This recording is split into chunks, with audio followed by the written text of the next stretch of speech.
Hello, everyone. Welcome to the webinar. This is Ann Gelbman at the Minnesota Pollution Control Agency. I am here with Mike Trojan, who also works in the Stormwater section here at the Pollution Control Agency, and our three speakers, Mike Eisenstein, Fred Razumowski, and Marcy Bean. We're very excited to have you join us in this webinar today. The topic, again, is bioretention from the ground up. So a few little housekeeping notes before we get started.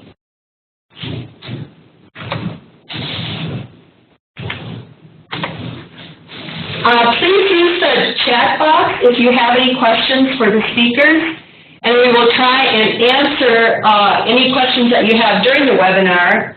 If we don't get to all your questions, the Q&A will be posted in the Minnesota Stormwater Manual under webinars. We're asking, most likely we're going to be answering the questions after the speakers present. The webinar will be recorded. We are recording it now and will be posted in the Stormwater Manual, and all the presentations will also be posted in the Stormwater Manual. And we got one note here saying very bad audio on your mic. You want to just ask people if their hearing is okay? Someone is saying in the chat box that the audio isn't very good.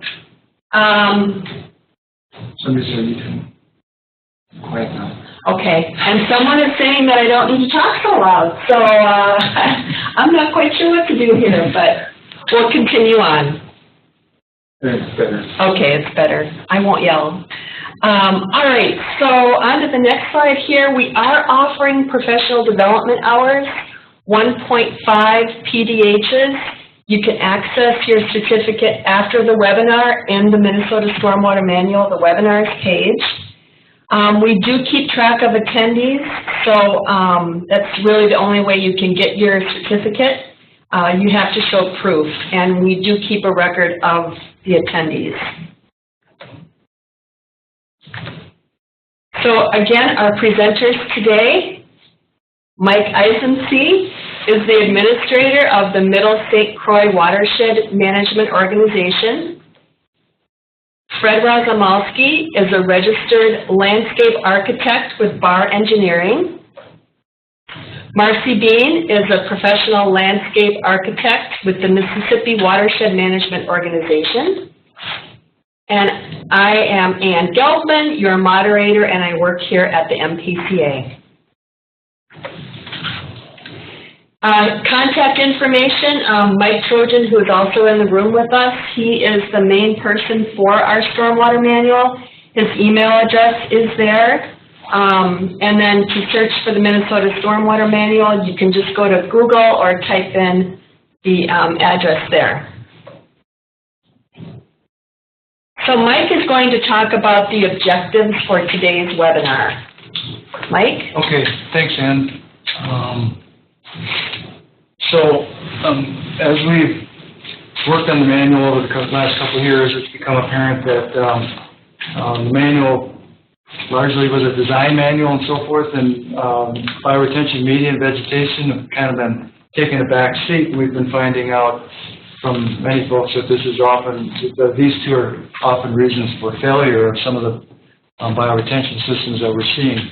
So today we thought we would, one of our objectives for the audience is to expose the audience to some new information on these topics that I believe have been historically kind of overlooked, and then on our end too, we're here to learn the MPCA because we hope to be updating the information in the Stormwater Manual. So with that, let's go ahead and do our first speaker.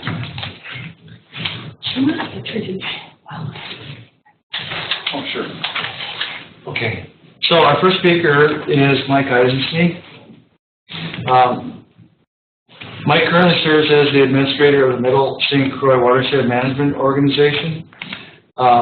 It's probably quicker to say Middle St. Croix Watershed Management Organization than its acronym here. Is composed of 10 communities along the federally administered wild and scenic St. Croix River. Mike leads watershed planning, BMP design, and maintenance to protect and improve the quality of water resources within the WMO. He specializes in stormwater BMP design and installation methods to maximize pollutant reductions and minimize long-term maintenance. Mike, thanks for being here. All right, thank you, Mike. Thanks everybody for joining us today. I thought before we got started on talking about media specifically, we could start kind of looking at the basic structural configuration of a bioretention basin, and just considering where we're actually getting pollutant reduction in the function of these systems. So to begin with, typically bioretention basins, we're excavating and removing some soil and replacing with an engineered media or amending the existing soil if we have high permeability or well-drained soils. And so this is a typical cross-section of a bioretention basin with an underdrain. And where we're actually getting pollutant reduction in bioretention is in the surface. We're capturing particulates and metals primarily through filtration, and then metals binding to organics within the soil. We're also getting trace hydrocarbon capture and breakdown and consumption by soil bacteria, and we're seeing microbial action, primarily protozoa, that are predating on bacteria in that upper foot of the soil, reducing bacteria concentrations. So the key component here is to notice that a lot of the function of bioretention is really happening in that top foot. It's important that that foot remains aerobic, so it's an oxygenated environment, and those processes are dependent on that oxygen in the soil. As we move lower into the cross-section profile, into the lower components of the basin, if we have a suspended underdrain in the system, we see an area called internal water storage, which when we have slow-draining soils, such as sea soils, the research has demonstrated that this internal water storage area significantly increases the performance of the bioretention basin, primarily through two mechanisms. First, even sea soils infiltrate water at a slower rate, and so we do get additional dissolved pollutant reduction through that infiltration. And then we also, when we get anaerobic conditions in the bottom of that basin, we also see denitrification or reduction in nitrogen. So if we go to the Minnesota Stormwater Manual, the recent update in 2013 saw an update of a lot of the cross-sections. The first thing I'd like to point out is I'm still seeing a lot of old cross-sections out there and designs that come across my desk for review. And so if you're responsible for standard cross-sections at your organization and you haven't looked at updating those in the last 5 years, it would be great to take another look at those and transition those out. I think it'll save time in the future. But if we look at the infiltration cross-section, basically we have a basin with either amended or replaced soil without an underdrain that's infiltrating. Typically what we use in these basins for our organic constituent, either in the engineered media or as an amendment, is MnDOT Type 2 leaf litter compost. And it's very effective at inoculating the soil with the microbes that we need, as well as creating a condition that's excellent for the growth of plants and long-term performance of the basin. So once we move to a system for filtration in combination with infiltration, then things get a little bit more complicated. There's basically, in the Stormwater Manual, you'll see that there are three cross-sections for filtration. For purposes of this presentation, I'm really going to focus on this one cross-section, which is the cross-section with the elevated underdrain. We typically see these cross-sections used in my area for practices located within areas of hydrologic soil group B or C, because the saturated hydraulic conductivity or infiltration rate of the native soils isn't fast enough to achieve our goals for volume reduction or treatment, and so they tend to have replacement soils in place with an elevated underdrain in place. Now, the one thing I wanted to point out on this cross-section is that you can see from the mulch to the top of the underdrain system, the Minnesota Pollution Control Agency is identifying that you want that aerobic zone equal to or greater than 12 inches.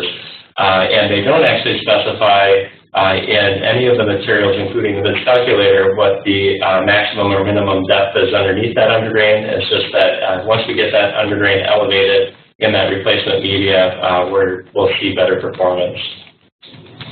So speaking of the mid-calculator, I thought it was good just to kind of look at what our credit differences would be between having the underdrain on the bottom or raised underdrain.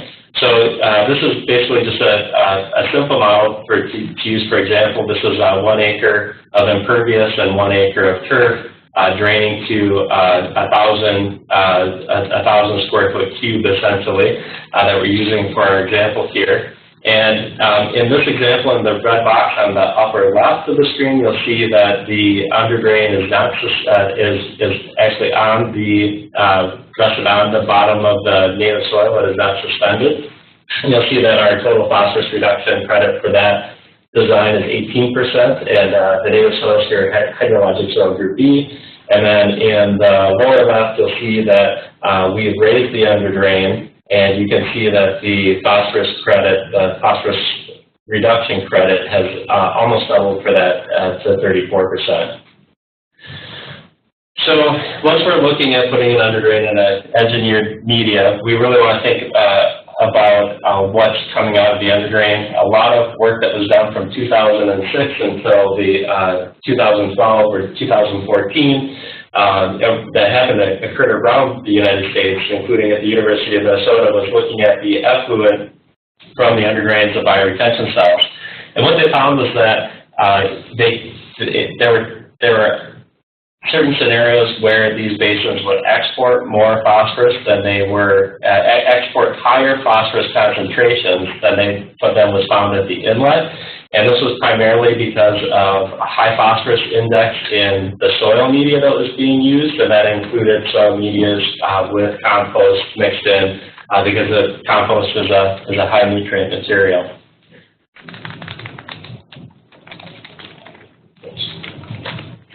So the question during the last stormwater manual update is, well, how do we address this high phosphorus concentration coming out of the outlet? So there are really two options that we have. The first one would be to modify our media so that our phosphorus content is somewhere between 12 to 30 milligrams per kilogram, and that would be the same as 30 parts per million.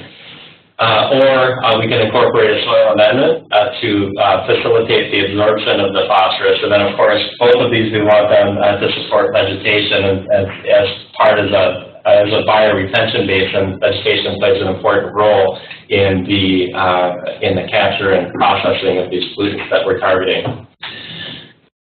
So if we look at the credit differential, taking that same example that we used last time with the raised underdrain, and our total phosphorus is less than or is greater than 30 milligrams per kilogram in our soil sample for our media, that's where we get that 34% reduction. By testing the media and ensuring that we're under that 30 parts per million, that credit goes up significantly. It essentially doubles to 68% reduction.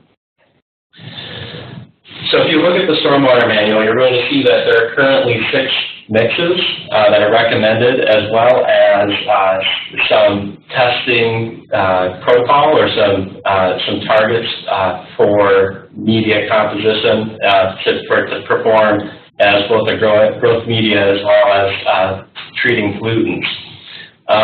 The big question that we had at the Middle St. Croix was, well, which blends actually meet that criteria of less than 30 milligrams per kilogram of phosphorus? And the answer is none of them will for sure, and so that drove the need for us to do testing. So since 2013, we've incorporated a standard for our designs that the material that we're going to use be submitted 14 days ahead of time, so that we can have sufficient time to test the material for certain criteria. Specifically, the one that we'll be looking at is phosphorus, because all of our waters in the Middle St. Croix are impaired for phosphorus, and so that's really our target. So the tests that we typically perform, pH, organic matter, braze phosphorus test, a total phosphorus test, CEC for salts, as well as a grain size analysis. The testing process takes about a week and runs just around $200. And so the reason we require submittals at least 14 days prior to delivery of material of those test results is so that we have sufficient, or the contractor has sufficient time to remix the soil and retest it if we find some parameters that don't meet our standards. So here's just a summary of some of the test results that we've received since we put this in place in 2013. So you can see quite a few mixtures of 60% sand and 40% peat. Our standard that we're looking for is typically a C33 wash sand in combination with either a sphagnum or a reed sedge peat.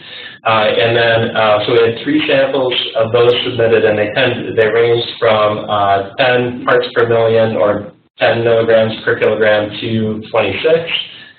And then we also had some 70-30 sand peat submittals that were quite low. So the range for those was from 6 parts per million to 11 parts per million, or 12 parts per million, excuse me. And then we also had some sand and compost submissions as well. 70-30 mixtures tend to be pretty high, between 60 to 100 parts per million. And then we had an 80-20 also tested that came in at 68.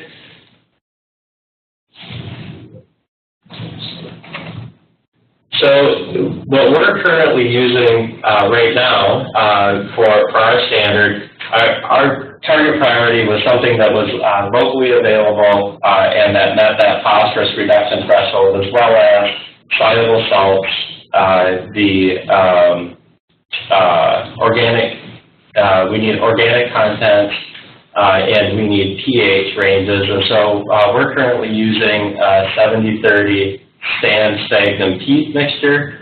And you can see in our latest spec that we're actually sourcing it or requesting approved equal. And in 2015, we had an issue with some peat that was part of our mixture that basically was a suspect. I think it was just excavated during a project in the metro area. And since we haven't identified any testing standards for the peat at this point, we're still sourcing it from peat suppliers that we know are harvesting it in areas where there isn't urban stormwater and possibly contaminants coming in with the peat. We're planning to address that later this year. We're looking into some more standards that we can tie to the quality of the peat that's part of the mixture. And we are still requiring test results to be submitted.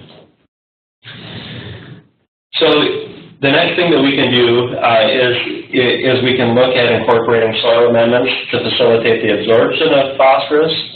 There are a couple of different methods for absorbing phosphorus identified in the Minnesota Stormwater Manual. The one that we're most familiar with and have been using and continue to use is the use of iron-enhanced sand filters. So when we say iron-enhanced sand filter, we're really talking about an area of media that's 95% ASTM C33 wash sand, along with 5% iron aggregate by weight. And that iron aggregate is specifically the shredded iron aggregate from Conley GPM. The reason this one is sole sourced is because it is the material that's been used for all of the University of Minnesota performance testing, and we want to make sure that we're receiving the same material, so we're assured of the performance that we need for the basin. Just a couple of things when we think about iron-enhanced sand filters.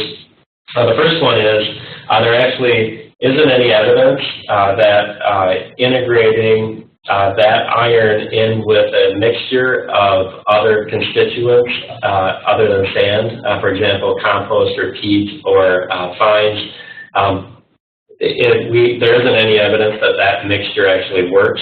So I think we've been seeing more in the last couple of years. We'll see like a 70, 25, and 5 mixture of sand, compost, and iron. We won't accept that. The iron has to be separated. It can only be installed in the BMP as a separate area of 95% sand, along with the 5% by weight of iron. So the other piece of the other things that we're looking for to ensure long-term performance is that we like seeing that the iron-enhanced sand filter is exposed to the air. There is the risk of the iron releasing the phosphorus that is bound if it goes anoxic. And so for us, that's just a conservative design value to ensure that that phosphorus will retain bound. As well as we typically include an extra under drain with a gate valve outside of the iron-enhanced sand filter, and just in case we have an issue with the sand filters binding up or locking up. There was a seen early in the testing with higher mixtures, higher percentage mixtures of iron. I think that pretty soon we'll stop doing that because we have enough of these in place now where we're increasing our confidence that we're not going to have issues with that. But in this typical cross-section, you'll see we've combined the iron-enhanced sand filters with a typical bioretention cross-section and essentially encase the underdrains for the biofiltration system in the iron-enhanced sand.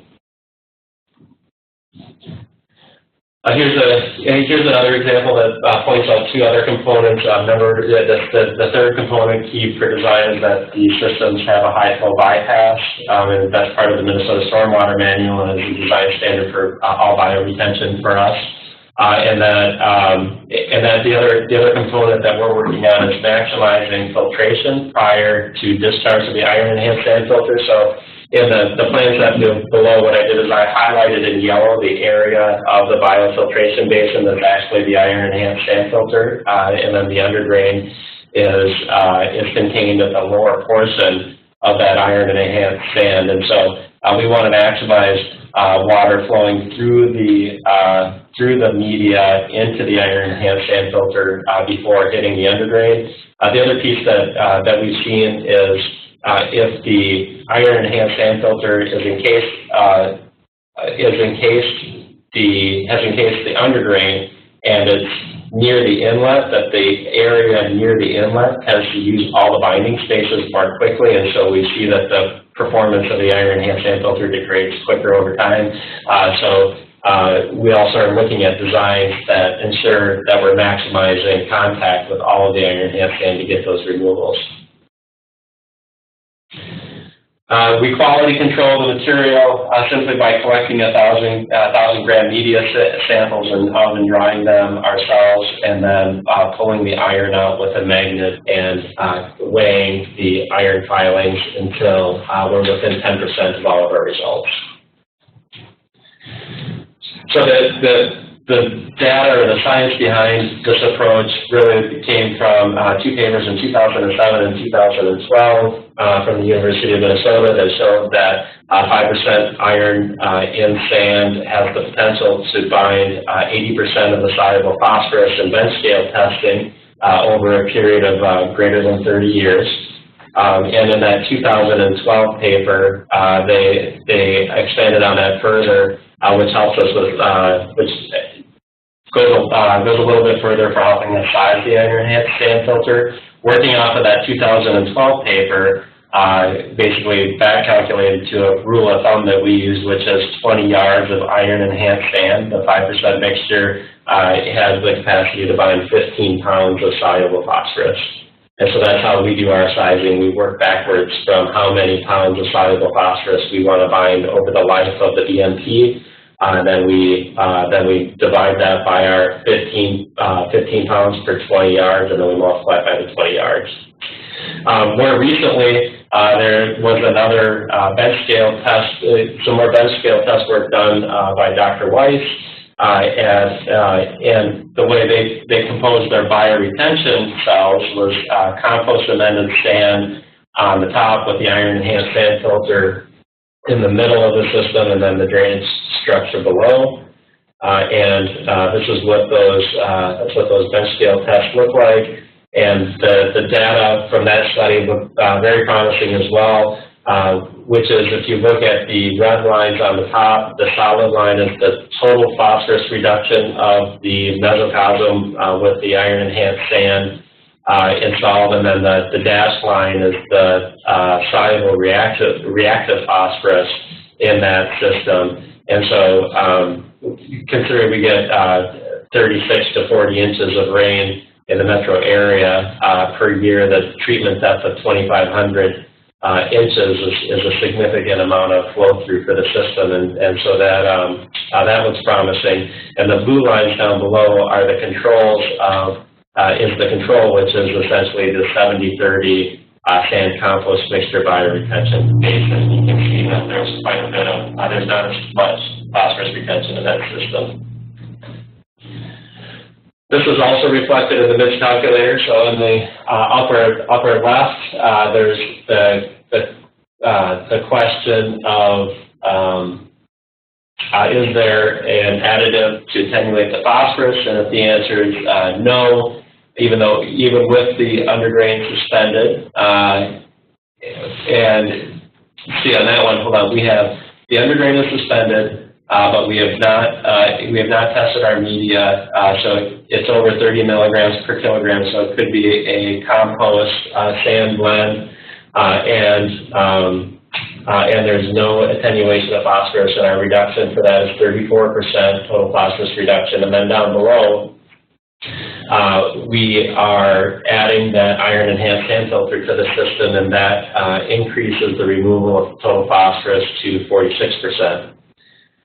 Now, a lot of our designs, when we're retrofitting in Lake St. Croix, we're actually employing both of these, where we're looking for our media to be the less than 30 milligrams per kilogram, as well as incorporating an iron-enhanced sand filter to bind the soluble phosphorus portion. And so I just wanted to point out that if you have all components of the bioretention, biofiltration basin and the iron-enhanced sand filter, the MIDS calculator in this circumstance credits us 81%.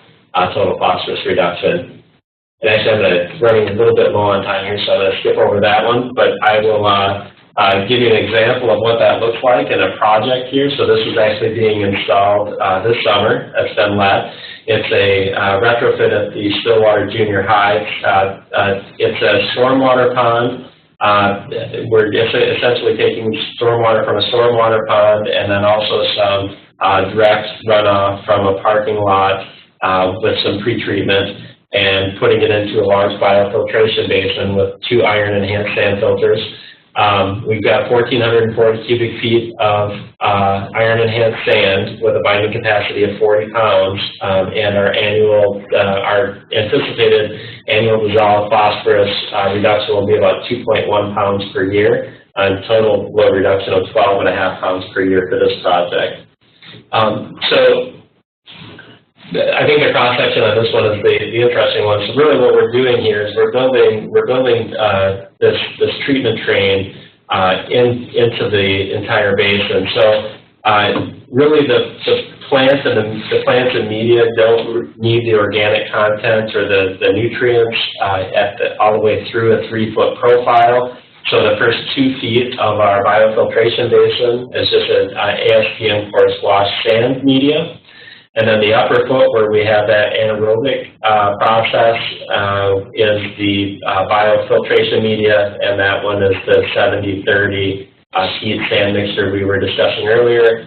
And then suspended in that material is an iron-enhanced sand filter media with an underdrain, and then we've polylined the bottom of the iron-enhanced sand filter, so we had something to set the underdrain on and to drain to, while retaining water in the basin. And so this is kind of how we're putting all of these different components together into a single design. And I think with that, I'll take any questions.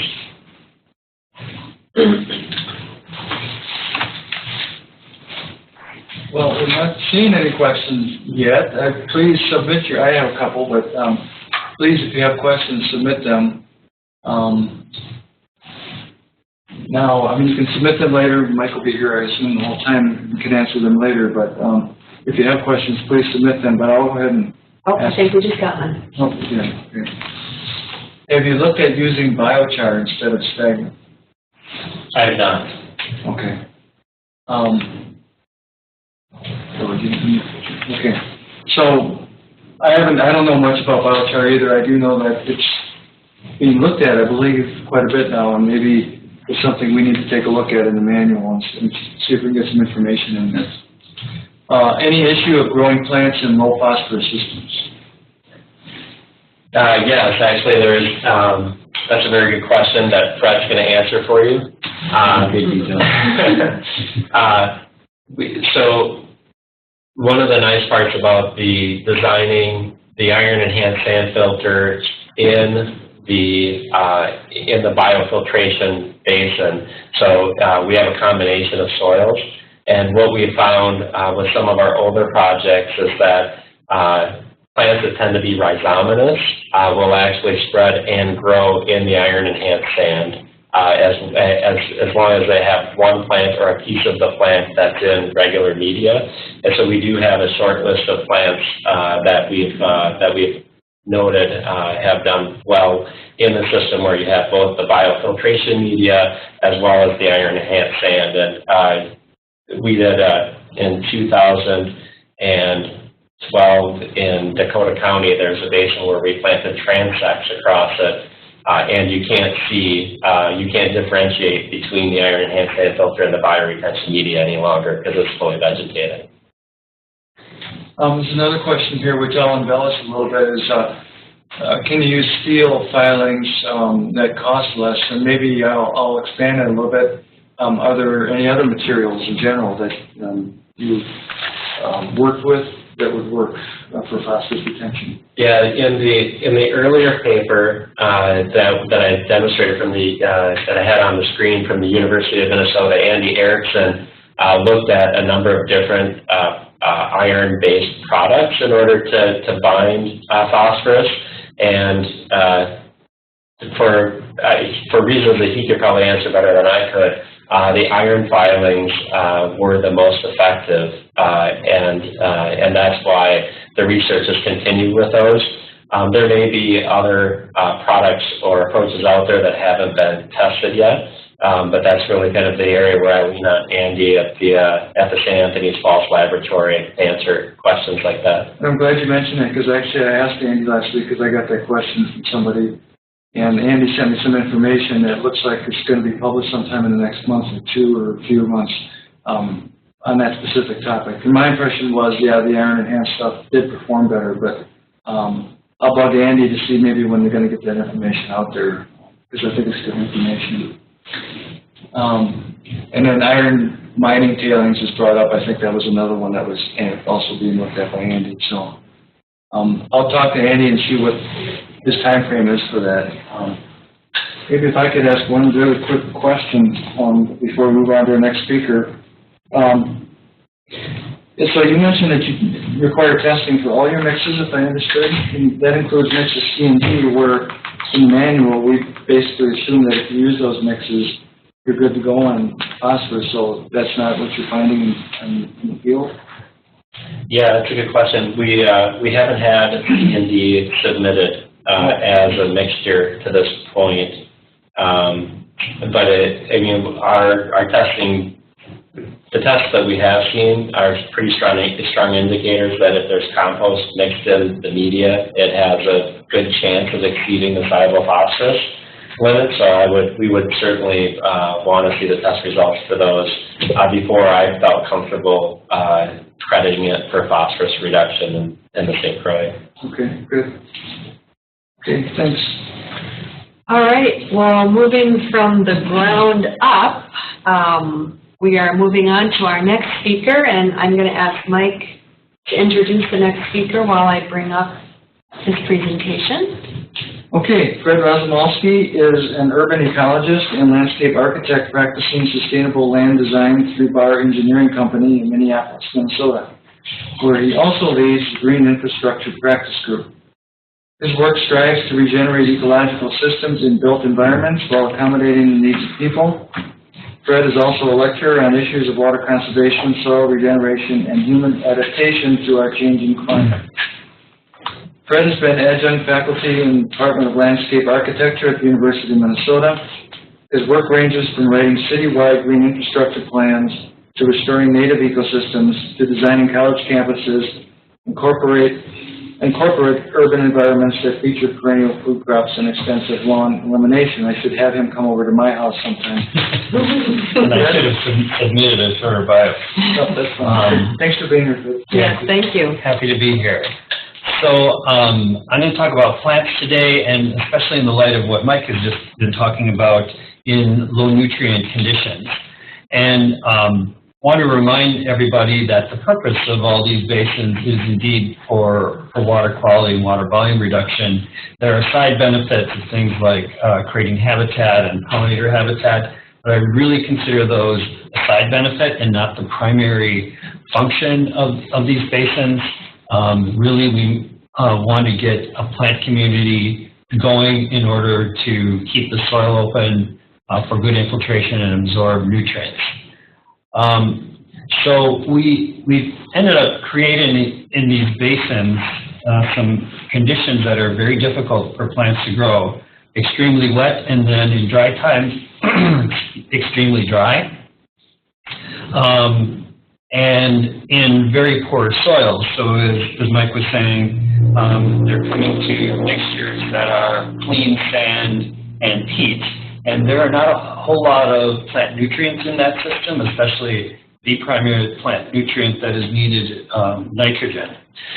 So when back a few years ago when I was starting to design planting for these, I'm really looking to a native plant community that is analogous. So as we look around, where does water puddle and then dry out? Are there situations where there's low nutrients? And we do have an example in the Midwest, and that are sedge meadows. Sedge meadows are really quite low in nitrogen. Nitrogen washes through soils very quickly, and that's why it's a problem in any of our bioretention basins, that the nitrogen is just not present as we're flushing water through these. So it's very poor soil situations in these sedge meadows. Looking at this picture, I took this one of this sedge meadow along this highway going up the ditch because it shows some tolerances. If you look right along the edge of the shoulder, just to the left of the open soil there, you'll see some sedges coming up. So it's the same species that's down in that wet area in the middle of the basin are up on the edge. So it's growing in conditions of high and dry and low and wet. So the sedges in general, and I've looked through and experimented with a lot of different species, sedges in general are, the wetland sedges in particular, are quite good and tolerant of these range of conditions. I'm not saying all sedges are. There are a lot of sedges in Minnesota. It's the largest genus of any species, with the largest number of species in the state of Minnesota of all plants. So you really have to pay attention to which species of sedge are the best. And sedges, if you're not familiar with, are different from grasses because their stems are triangular. So you can tell them apart from grasses. So when we think about planting in urban situations, bioretention basins, there's a long-standing question is, should we use native plants or not? And I think the answer is both in the right situation, and I'm going to talk a little bit more about that. But what I want to do is go through a couple project examples that illustrate the progression of these plants in bioretention systems through a number of years. And I'm going to start with one that is actually a buffer zone, not a bioretention basin, but the situation is analogous.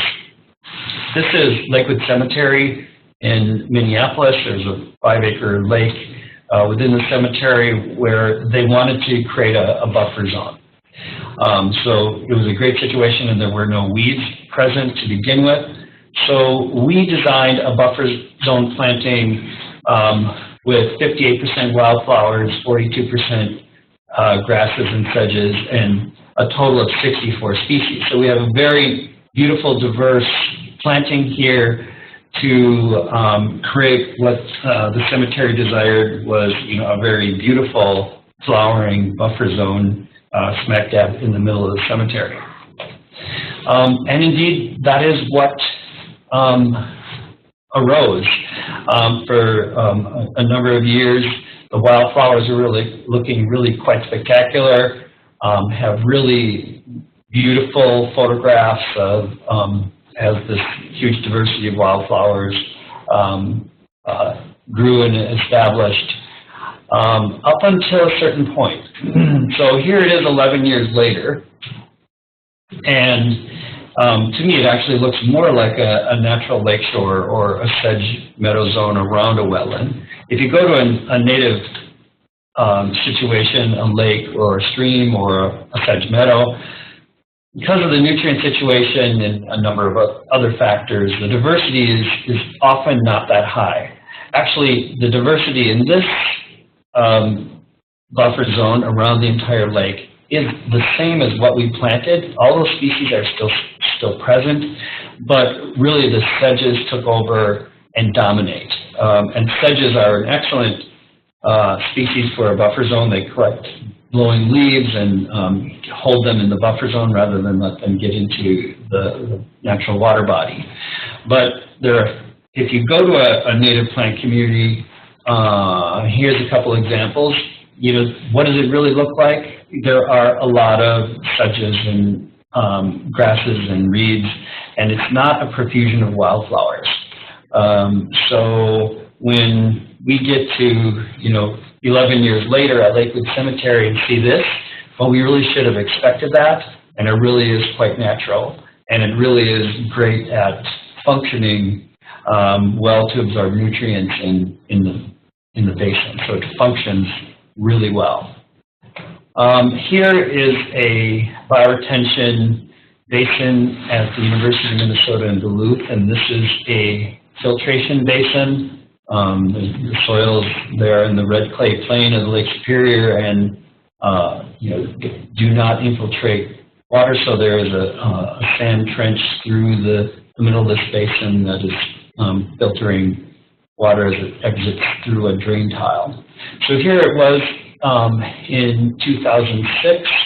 Again, the client wanted a lot of color and a beautiful amenity for this retention area, and this is like a 2,000-car parking lot that streams into this basin through this one area, and the concrete pond you're seeing in the middle is a pre-treatment cell with water puddles and the coarse sediments settle out before it goes over the rock and into the basin.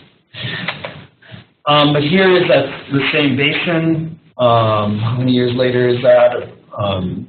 10 years, 9 years, 8 years later. And the diversity has dropped again. As I looked through the area, the species are still present, but certain of the native species really dominate, and the grasses are one of them in this situation. So here it is in 2006, very colorful, and here is from the same perspective in 2014. At first I got up there and looked like, oh damn, we lost our flowers. But then, I really think about it, as you drive around the area around Duluth, this is what the natural meadows look like. Dominance of grasses here, Canada blue joint grass was the dominant grass, and as was tussock sedge. A few of the forbs really hung on, the Joe Pye weed and the grassweed goldenrod. So if we really think about filtration and the goal of these basins to really clean the water, this is a beautiful, beautiful planting of dense vegetation that is highly successful. So this may not be as pretty as was originally hoped for, and I think this is one of my points is don't have expectations for a lot of color unless you really make an effort to maintain, to eliminate and hold back those grasses and sedges. Okay, so that's the lesson in native plant communities. They change over time. Now looking at These are infiltration basins in the classic study that bioengineering designed back in 2002. A series of rainwater gardens in Burnsville, Minnesota. There were about 15 of them built along the street. They were planted here, with suburban homeowners in mind, and actually they got to determine which species were planted if they wanted to mix in natives or a more simple planting of horticultural perennials. And all but one chose to have the horticultural perennials. And you may have seen this picture before on the internet. It's circulated. It is from this project in here in 2006, about 3 years after it was planted. Really looking quite beautiful with a lot of color and really nice dense vegetation. Really functioning well. So here it is in 2016 and pretty much looking the same. And the reason for that is the homeowners are the same and they're gardeners. There's some evolution in the plants and some have changed slightly, but really not a lot. It's really looking quite beautiful and really functioning well. Down the road at the corner, a few doors down, here's two other basins that were designed. Here's the vegetation in 2016 with an array of perennial horticultural varieties. The grass is feather reed grass. There's some sedums in the foreground, some cyphereas on the right there, lumen pink, and some Russian sage, silvery in the middle left. And here's what it looks like in 2013. You can see the rainwater garden in the background still looks pretty good, but the one in the foreground is not, and that's for a couple reasons. It was a very large rainwater garden. It wrapped around the corner here. The homeowners that signed on for this were happy with that, but they actually, almost as soon as the basins were built, they sold and moved. And the people that inherited this have struggled to keep up with it. There's been a lot of die out of the vegetation that hasn't been replaced. I see they tried to do some substitutions with some shrubs. These gardens have been kind of a headache for them. They're not big gardeners, and they end up doing a lot of things wrong. And when I was over there to shoot this picture, they did a lot of weed whipping. That was their maintenance.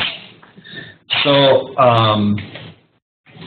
the lesson for the horticultural perennials is to keep up with maintenance, and you will have a good diversity of plants and a successful planting. Another lesson I learned from here is keep it simple. This garden is great for gardeners, but not so great for people who just want to do the right thing and have a basin, but mostly want to ignore it. So we need to plant those differently. So I'm going to go through some of the species, and these are mainly, when I'm thinking, the species I'm talking about are those in the first image of that cross-section of the basin under the blue line. So I'm only talking about the species that will get flooded. The side slopes of a basin, there are many species. That's basically an upland habitat where the sky's the limit. And I think that's where you should probably plant your wildflowers and put your color up on the edge. My first all-time favorite species is lake sedge. It takes it wet and fairly dry. It was planted in the bottom of this basin here to the left, and it is a rhizomatous species, like Mike mentioned, how they can climb over, crawl through medium, but anchor in the more rich soils on the edge of a basin. This one actually did the opposite. It was planted down and low in the middle and crawled up to grew up to the upper edges. So that's a nice species that is going to take in extreme conditions of wet and dry. And it'll actually take a fair amount of shade. And here it is again, just stepping back in that same basin here in the St. Paul campus at the University of Minnesota. Another one that's been very successful is tussock sedge, Carex stricta, a tussock forming sedge, although if it's high and dry, it will be more rhizomatous and spread and create a nice mat. Another one that will take in conditions of dry and wet. I was actually quite surprised in this project when it was accidentally planted high and dry on a hot southwest facing slope, and it did beautifully. That slope until the trees grew up. So it started to thin in the shade of the tamaracks here after about 10 years. And this is at Minnetonka City Hall in Minnesota, and tussock sedge does not like the shade. Palm sedge is another great one. Extreme conditions of wet and dry it tolerates. It actually will take a fair amount of shade. A very different shape to the leaf, a very different texture. In wetter situations, river bulrush, consistently wet situations, river bulrush is a great choice. If it's drying down a lot, it will peter out and probably the sedges you plant with it would take over. Prairie cordgrass is an excellent species for these basins. Another rhizomatous species that if it's planted in the bottom of the basin will take the wet-dry conditions, but will likely climb up into the higher situations around the basin, as it did here in this situation. It's also called ripgut because it has a very serrated edge to the leaf, and you don't plant it where kids are going to be running through it, but it's a very tough, really great riverbank or a stream bank or lakeshore restoration species also, or erosion control species, because it forms really cord-like roots that anchor the bank really well. The switchgrasses, in more horticultural situations, there are a variety of cultivars, like this one is Northwind and this one is Heavy Metal. They do quite well. There was a rust that came through in 2013 that killed a lot of them. I have not seen that happen again since, but there was kind of a shock to everybody that had been planting a lot of this, the toughest plant on earth, so we thought. But a fungal rust came through and killed a lot of them. We're still planting them and have had good luck. Feather reedgrass, a non-native. We're finding that in the low nutrient situations, it really is thins out and is not very showy. It's really great on your upland edges. A few different shrubs. The winterberries do really well. That's native to wetlands here. There are a couple of cultivars. You need to plant the male and the female in order to get fruit on them. They're really, really quite gorgeous in the dreary month of November. A couple other species, the last two I'm going to show here are a couple shrubs that grow well on the upland edges and then might creep in over the basin like it did here. This is lowbush honeysuckle, again, tolerant of a lot of conditions and actually will take a lot of shade. It's native to our woodlands here in Minnesota.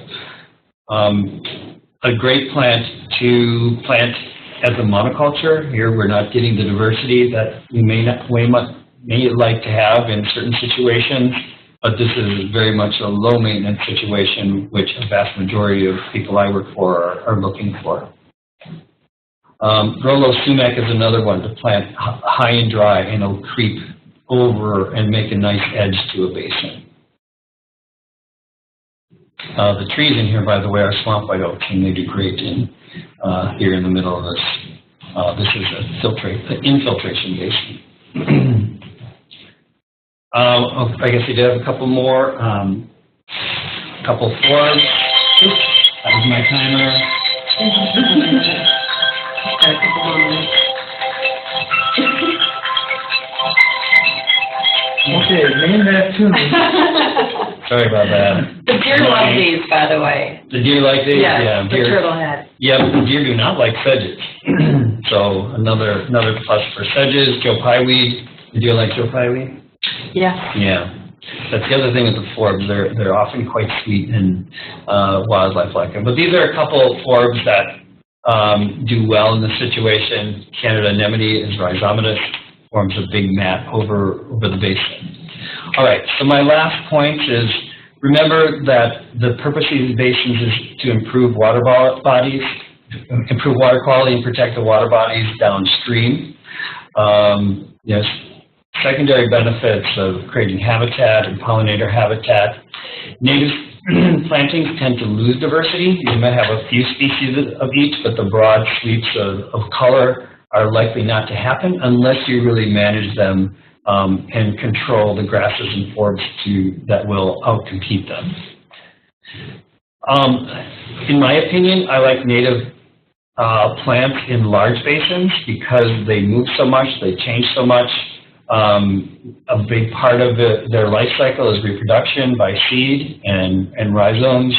And in a small garden, typically only a couple species will dominate over time, and people find them to be quite ugly because they lose their color and lose their structure, especially if there's any shade involved, then you absolutely will have hardly any color. So I like native plants in large basins. And in smaller basins, I like horticultural perennials that can be controlled. They're often in more showy places, like in people's front yards or in front of a business, and there's an aesthetic to be upheld there. Maintenance is critical to all of these basins. I tell my clients, if you can't afford to maintain them, then by all means don't plant them. Don't create this headache and what will eventually be a weed patch and you'll be pretty unhappy with.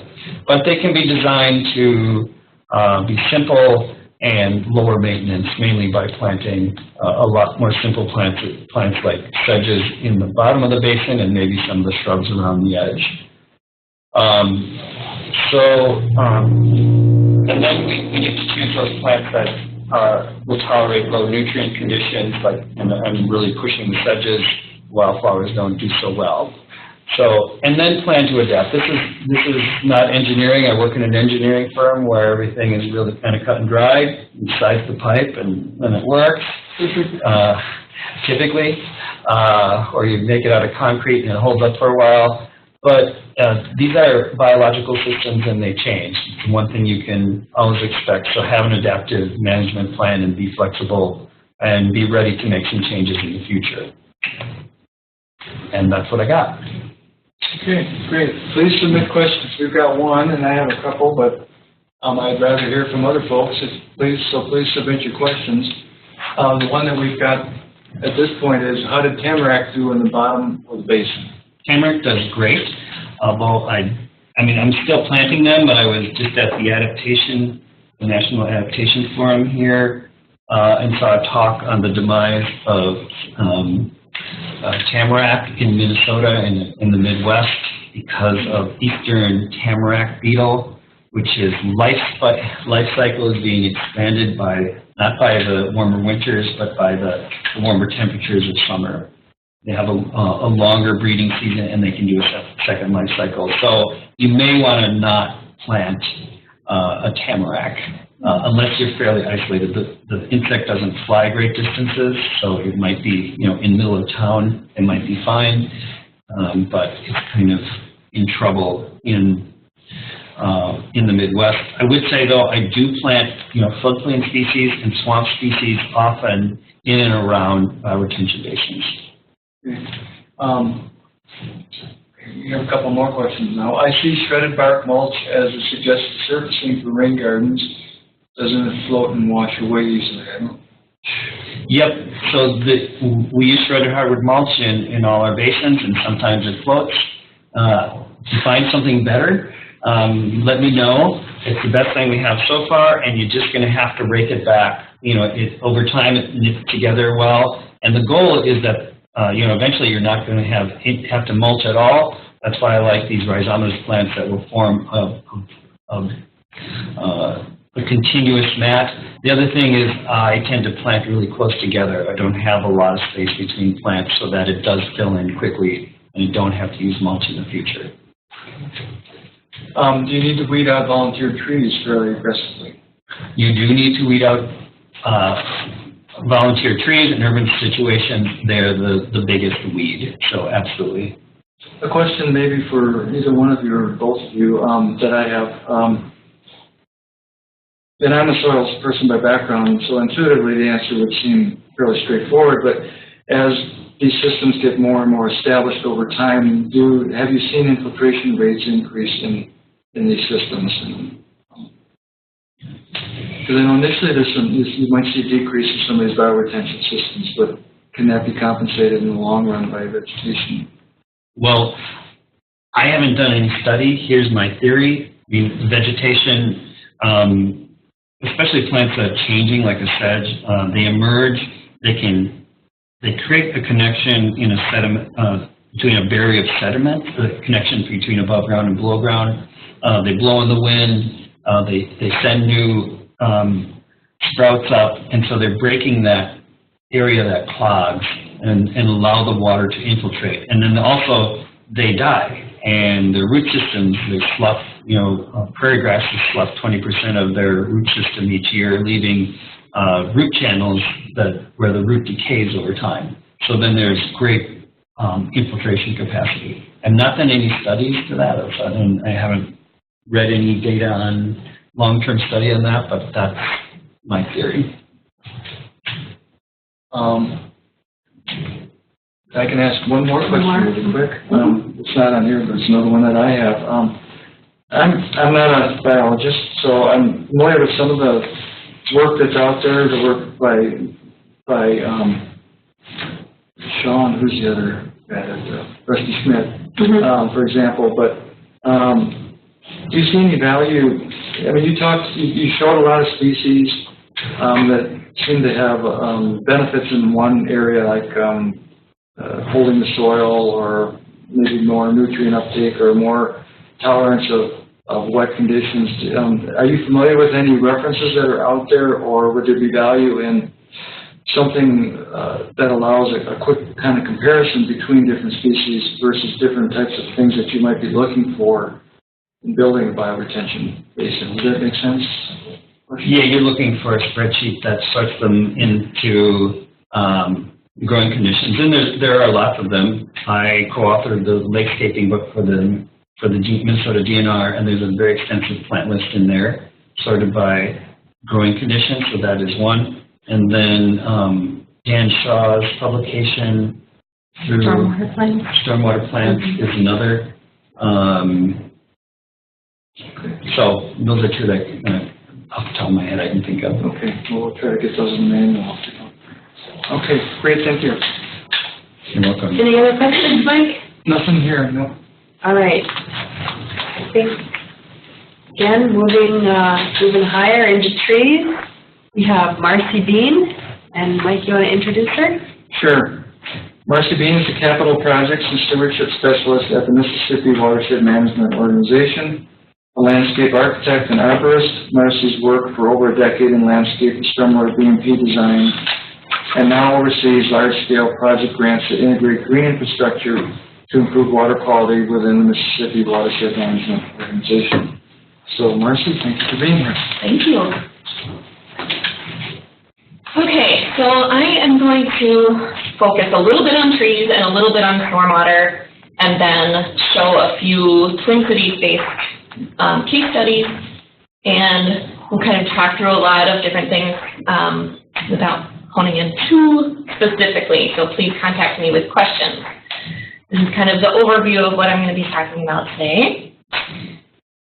So I think intuitively we understand that trees can act as stormwater BMPs by themselves. So a lot of the tree-based bioretention is also trying to take advantage of the benefits of having good trees, in addition to having the other infrastructure that you're building into the system. So you can capture more water. You could slow down that water because the canopy will hold a certain amount of water before it hits the hard surfaces. Like we were just talking about with Fred of, keeping the soils open. The roots help keep the soils open to move more water through it and then take up more of that water through their roots and back into the atmosphere. So if you can grow great trees in tree-based bioretention systems, you can increase the effectiveness of the gray part of your system by building up the green part of your system.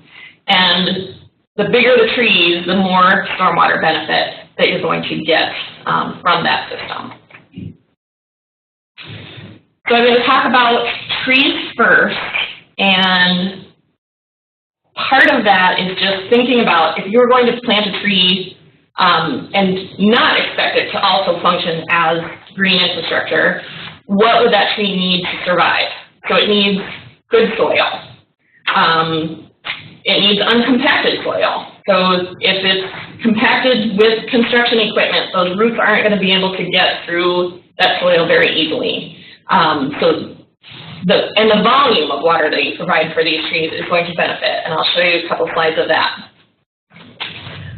So the soil is very important, and how much soil you have is very important, and that the trees can actually root into it is also very important. In these systems, we're designing water to go to them, but we also need it to drain. We can't have the trees sitting in a bathtub.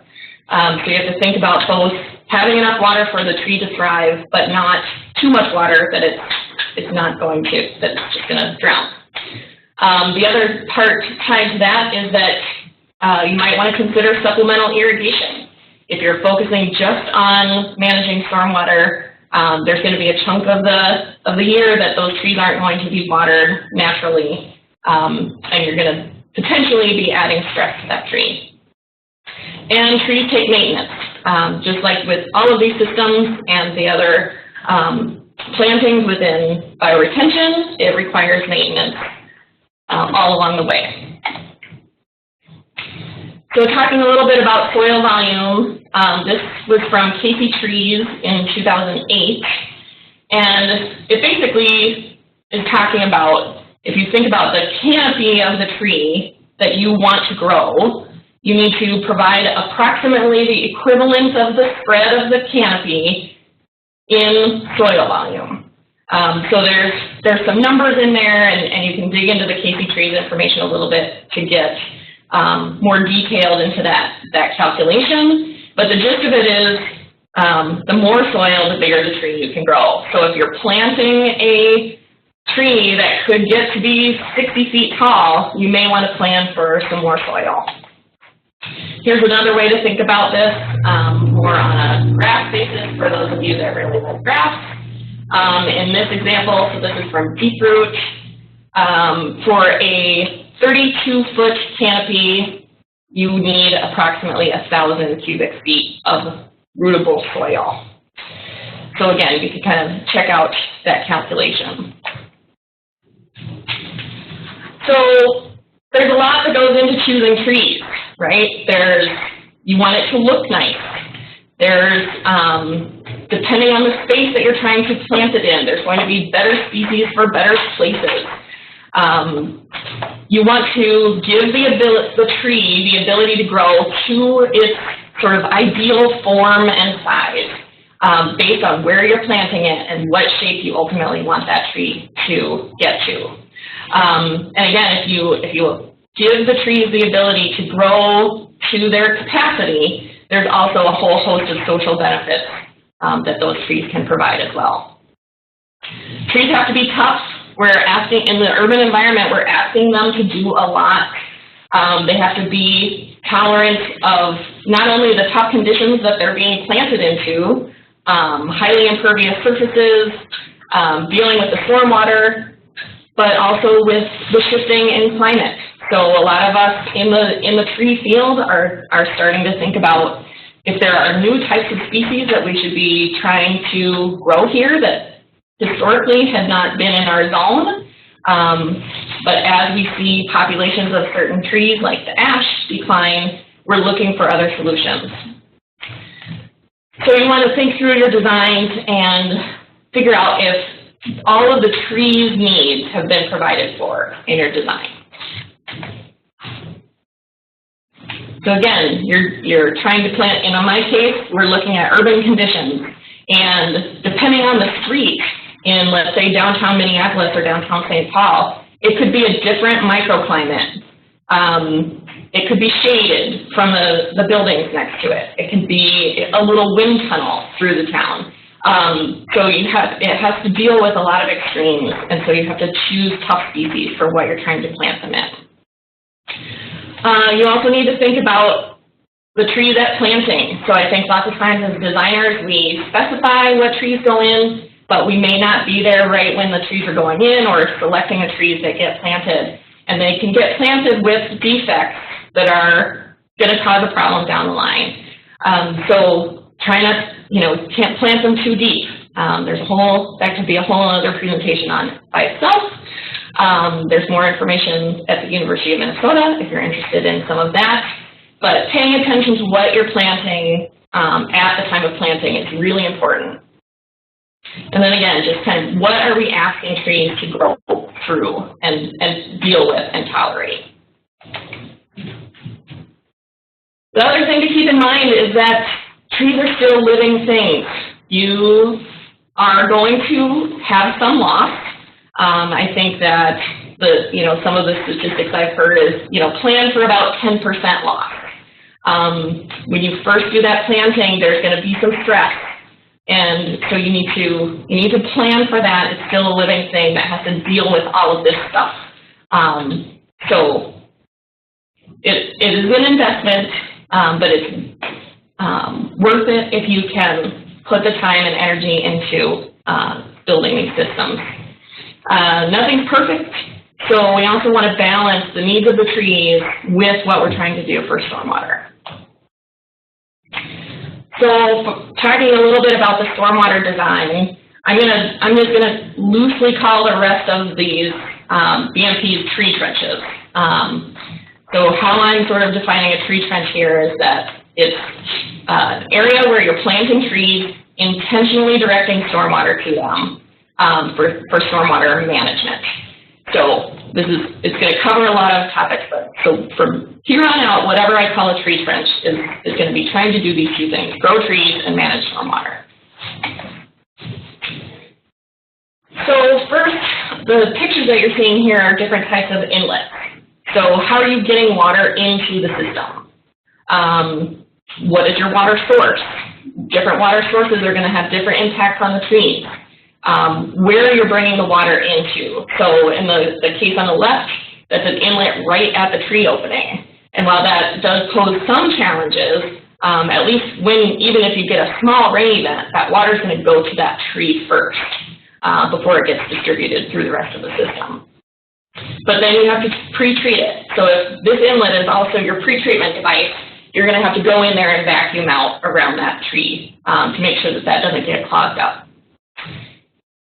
On the case on the right, where that's more of a sheet flow into a bioretention, there's potential for scour there. So you can see a concrete inlet that was built into the system. You need to plan for where that water is going to come in, how fast it's going to come in, and how much of it, and what that's going to churn up as it enters your system.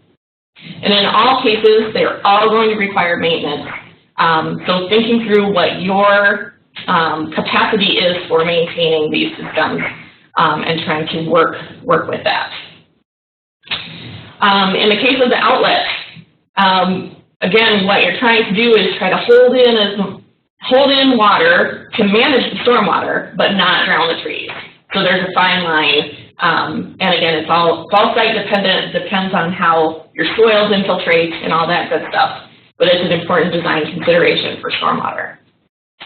And again, the more soil, the better, because the soil is also acting as your stormwater management device, right?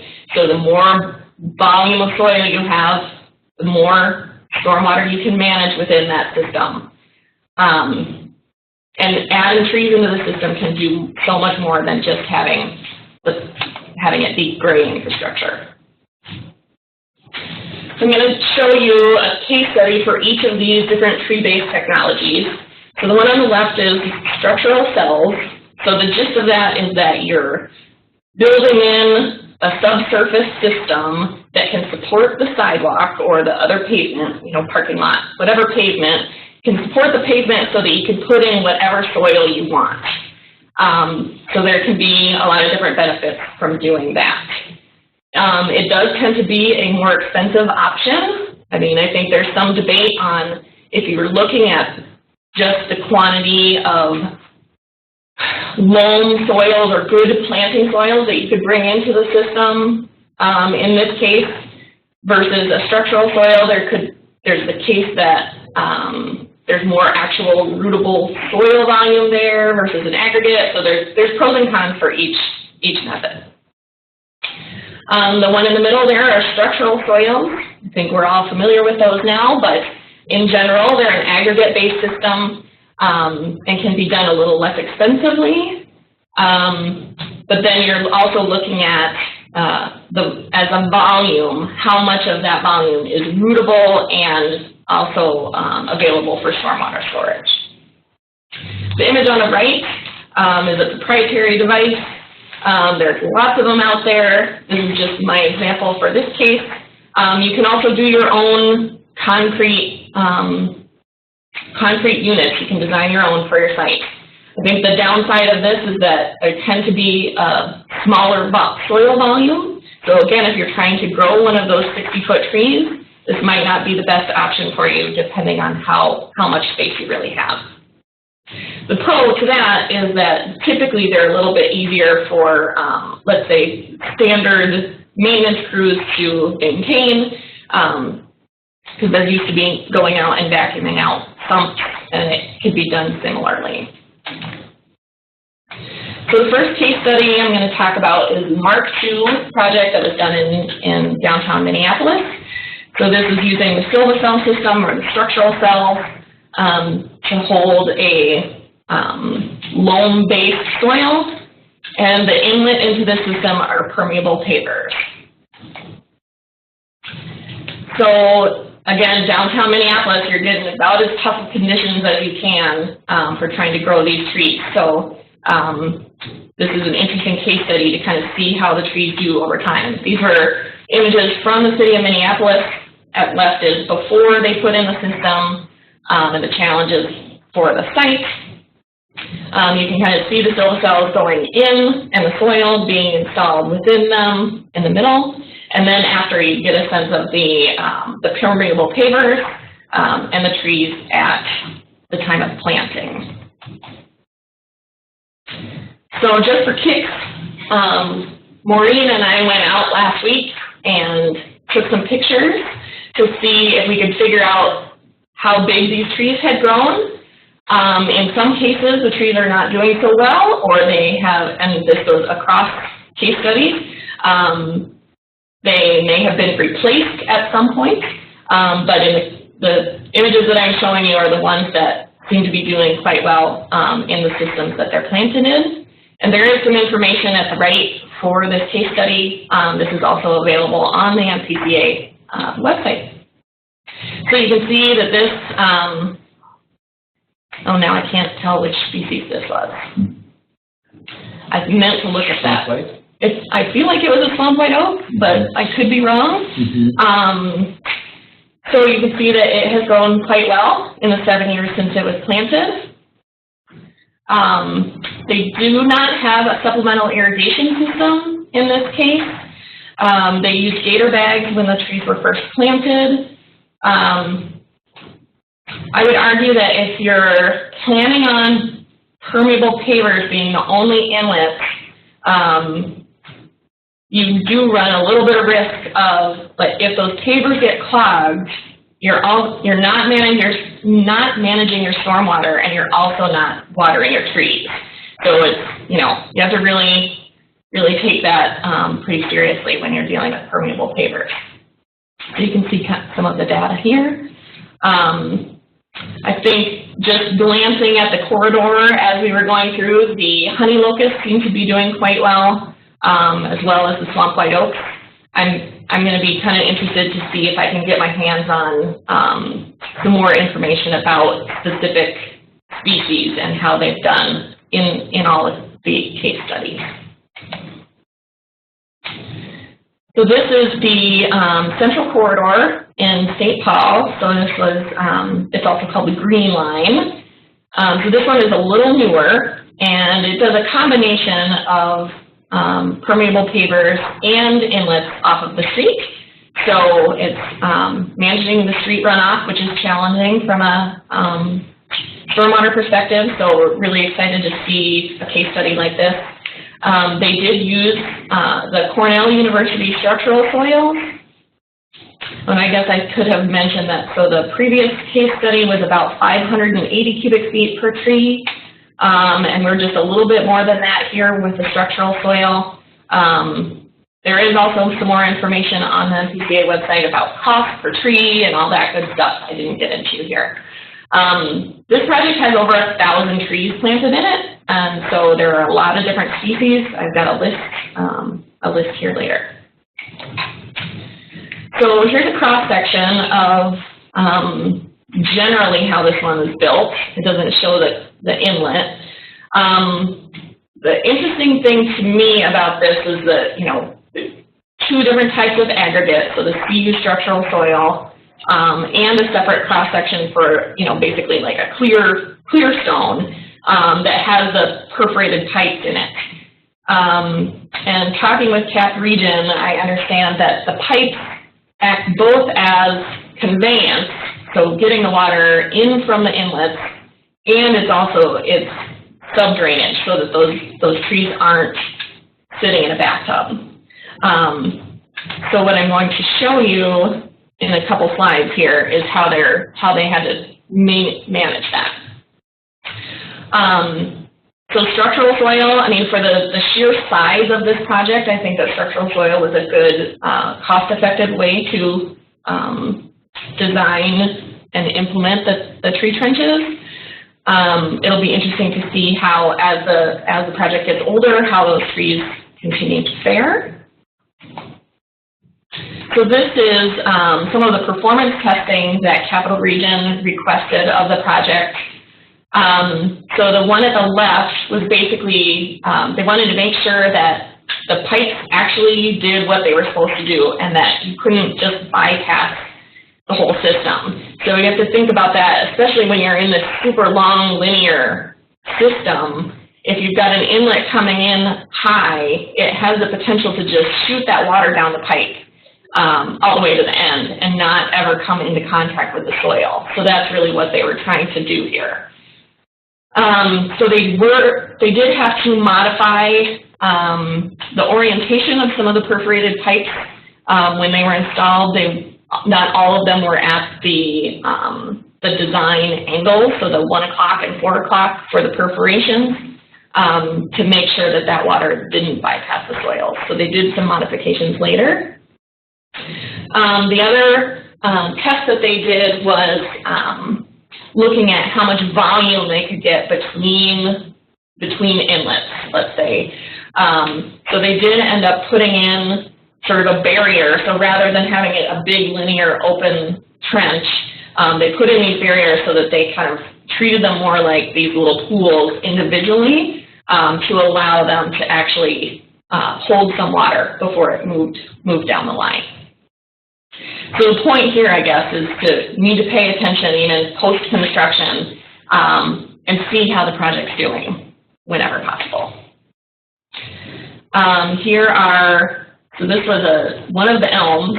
I'm not sure which one. I'm not convinced that the one on the left is an elm, but the one on the right is an elm. I was trying to get to the same location, but it might not be exact. But you can see all the different species that they've used along the green line. Again, just kind of driving down the street, it was interesting to me that the honey locusts seem to be struggling a little more in this corridor than they are in Minneapolis. So again, I'd be interested in kind of seeing if there was sort of a species comparison in these systems over time. that would be interesting data to see. But there's certainly lots of canopy growth in that elm. Looks pretty happy there. So my last example is at the MWMO facility. So we have more of what, and I'll show you some pictures, but more of the concrete version of the stormwater management. We call this the Stormwater Grove. So this is really taking the water from our site in a lot of different ways. So there's a trench drain, there's sheet flow in, we take some roof water, it goes through the cistern. When the cistern's full, it overflows into this tree trench. We also take some roof water from the building adjacent that just runs over grass and into the system just through a little swale. So this is a construction drawing. So you can see there's a little bit of planting soil that was planted in each tree opening, but then there's basically a giant aggregate volume underneath. And I'll show you how the trees are doing and kind of my theory on what's going on with these trees. So this was built in 2012, and then we went out last week and took pictures from approximately the same vantage point. So you can kind of see the cistern in the top corner. I highlighted it orange. You can hardly see it behind some of the trees now. I haven't done a lot of the calculations yet as far as how much water we're really managing just in this area. It is a much smaller scale. We just have 12 trees. Of the 12 trees, we've got 4 different species. Oh, 4. I think there were 4. We do not irrigate these trees necessarily. We could open up the cistern and allow that to water the trees if we so chose. To my knowledge, we haven't done that recently. We've had some pretty wet years here, so they've been doing just fine without the extra water. Here's from a similar viewpoint from 2012 to 2017. And the one that I highlighted with the triangle there is our tamarack. So you can see how tiny it was in 2012. And it's one of my favorite trees to watch at the Stormwater Grove. I don't know that I had ever been with those trees up close when they first start budding their needles, but it's just the cutest thing. So the interesting part about this is that there have been a couple of times when the rains have been so heavy that some catch basins in the street actually clogged and then overflowed into our site. And we have seen, and on our website you can find a video of this entire trench full of water. So it conveys the water downstream very, very, very effectively. And then that whole concrete trench acts as the volume control without flooding the rest of our site. So that's a really cool thing to watch. And the other thing is that I'm speculating that the trees are actually rooting into that aggregate layer underneath. The trees are doing very well, and yeah, we hardly see any water leaving the site, so it's going somewhere. So my theory is that they're getting taken care of with that aggregate layer. So if you want to come check those out in person, we have our Stormwater Park and Learning Center. We are right on the Mississippi River in northeast Minneapolis. And with that, I guess I could take questions. Any questions, Mike? Not right now, but if you can get them in within the next 20 seconds, we can answer them. But I have one question in the meantime, which with the emerald ash borer issue and all that now, and Dutch elm disease in the past and that, is it your impression, and maybe I'll ask for this too, is it your impression that we're seeing, I hate to use the word better, but better management of urban forestry, urban biologic systems, and that we're learning our lessons and so forth? Do you get that impression? Well, my impression is that everyone is actively looking to diversify the tree canopy. And so when I say that we're looking for other species to plant, it's not that we're trying to bring in foreign species or anything necessarily. We're trying to help find ways to diversify the canopy by bringing in species that may grow well here as the climate shifts. So I think that there's certainly active work trying to get in as many species as we can. Thank you. Any other questions? There aren't, and we're all set. Yeah, we are almost out of time. We have a few closing remarks, but I just really want to thank the 3 speakers that we have here at the MPCA. I think they did an outstanding job on their presentations. We would love to hear feedback from all of you. We don't have a survey this time, but if you want to send me an email or send Mike an email and let us know what you thought about the webinar today. We do plan on having a couple more tentatively in August and October. One of the topics will be bioretention, operation, and maintenance. And the other we're thinking about is infiltration constraints, including infiltration at contaminated sites.